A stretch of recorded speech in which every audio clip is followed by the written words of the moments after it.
Saya nak tanya, kalau saya keluarkan KWSP 10,000, saya nak kena zakat banyak mana? Kalau zakat tu pula saya nak pergi ke mak saya, boleh tak? Bapa meninggal dah, ibu tak ada sumber pendapatan. Bagus soalan ni. Dengar baik-baik. KWSP, ke mana wang saya pergi? Ada dalam simpanan, okey? Kalau penyoal ini keluarkan daripada KWSP 10,000, adakah kena zakat? Faham lagi? Okey, faham soalan, faham jawapan. Pertama kita kena ingat, nak tahu keluar zakat, wajib zakat atau tidak, ialah melihat kepada jumlah total dalam simpanan. Jangan lihat jumlah yang dikeluar. Jumlah yang dikeluar, buh tepi dulu. Okey, kita ada KWSP, simpanan lah. Kumpulan wang simpanan pekerja. Berapa jumlahnya? Jumlahnya, kalau cukup nisab, maka bila kita draw, kena zakat daripada persentage yang di-draw. Saya ada lebih kurang 10,000 tak, dalam KWSP pekerja. Berapa jumlahnya?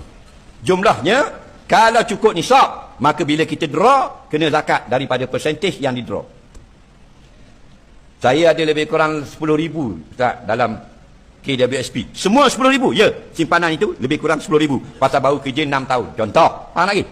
Maka 10,000 sampai tak nisab? Nisab ni apa Ustaz? Nisab ini nilai harga emas hari ini 85 gram. Hari ini emas, cuba jawab orang Kuantan. Hari ini harga emas berapa sekilo? Hari ini berapa sekilo emas? Tak pernah beli sekilo. 270,000. Bermakna 1 gram 270 ringgit. Okey? Nak tahu nisabnya, kadarnya, sampai tak sampai? Hari ni kita Google, nak harga emas 270 ringgit 1 gram. Faham lagi? Kali 85. Cuba kali. 22,950 ringgit. Faham lagi?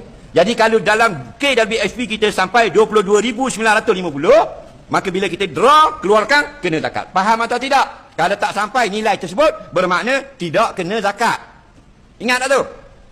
Angguk lagi kena nasi sebuku tak ingat pula tu. Faham lagi? Angguk biar angguk tahan 40 tahun.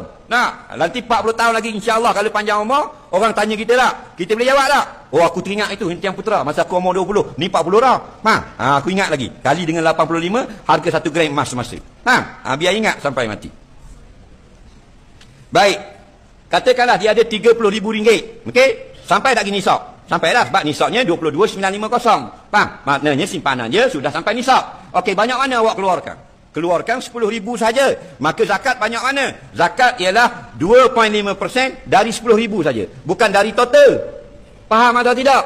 Total itu untuk tahu nisab saja. Yang zakat